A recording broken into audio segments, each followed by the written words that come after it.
સમાચાર રાજકોટથી કે જ્યાં પેલેસ રોડ પર આગની દુર્ઘટનામાં 2 લોકોના મોતના સમાચાર સામે આવ્યા છે। મન મંદિર અપાર્ટમેન્ટના ચોથા માળે ફ્લેટમાં ભીષણ આગ લાગી હતી। આગમાં ગુંગળામણ થવાથી માતા અને પુત્રએ જીવ ગુમાવ્યો છે। શોર્ટ સર્કિટના કારણે આગ લાગી હોવાનું પ્રાથમિક તારણ છે। એ ડિવિઝન પોલીસે ઘટનાને લઈને વધુ તપાસ હાથ ધરી। સંવાદદાતા રોનક જોડાયા છે વધુ માહિતી સાથે। રોનક, જણાવશો કે આગ લાગવાનું કારણ શું સામે આવી રહ્યું છે? જી, રાત્રે 12:15 આસપાસની આ ઘટના છે તે બની હતી પેલેસ રોડ પર આવેલા મન મંદિર કોમ્પ્લેક્સ છે તેના ચોથા માળે 402 નંબરનો જે ફ્લેટ હતો તેમાં અચાનક જ છે આગ ભભૂકી ઉઠી હતી અને આગનો કોલ મળતા જ ફાયર બ્રિગેડ પણ પહોંચી ગયું હતું અને પોલીસ પણ ઘટના સ્થળે પહોંચી હતી।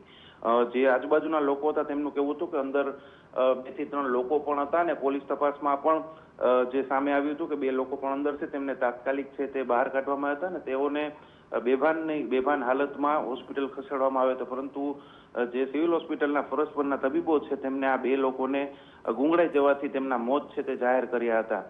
પોલીસના પ્રાથમિક તપાસમાં સામે આવ્યું છે કે આગ શોર્ટ સર્કિટના કારણે લાગી છે, પરંતુ FSL પણ આ ઘટનાની તપાસ કરી રહ્યું છે અને FSLના રિપોર્ટ બાદ આગનું છે તે ચોક્કસ કારણ સામે આવી શકશે। મૃતકોના નામની વાત કરવામાં આવે તો 92 વર્ષીય પ્રભાબેન પૂજારા અને તેમના 62 વર્ષીય પુત્ર નરેન્દ્રભાઈ પૂજારાનું છે તે આ ઘટનામાં ગુંગળાઈ જવાના કારણે મોત થયું છે। ત્યારે પરિવારના અન્ય સભ્યો છે અત્યારે મળી રહેલી વિગત મુજબ લગ્ન પ્રસંગમાં ક્યાંય બહાર ગયા હોવાથી તેમનો આ ઘટનામાં બચાવ થયો છે। ત્યારે ઘટનામાં 2 જ લોકો હાજર હતા અને આ 2 લોકોનો આ ઘટનામાં મોત નીપજવાની ઘટના સામે આવી છે। જી બિલકુલ રોનક, માહિતી બદલ આપનો આભાર।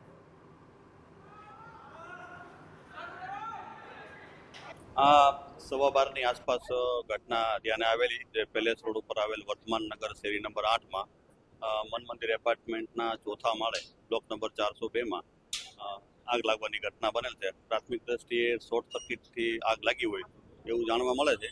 બાકી FSL રિપોર્ટમાં જે આવશે એનાથી ચોક્કસ આગનું કારણ ખબર પડશે।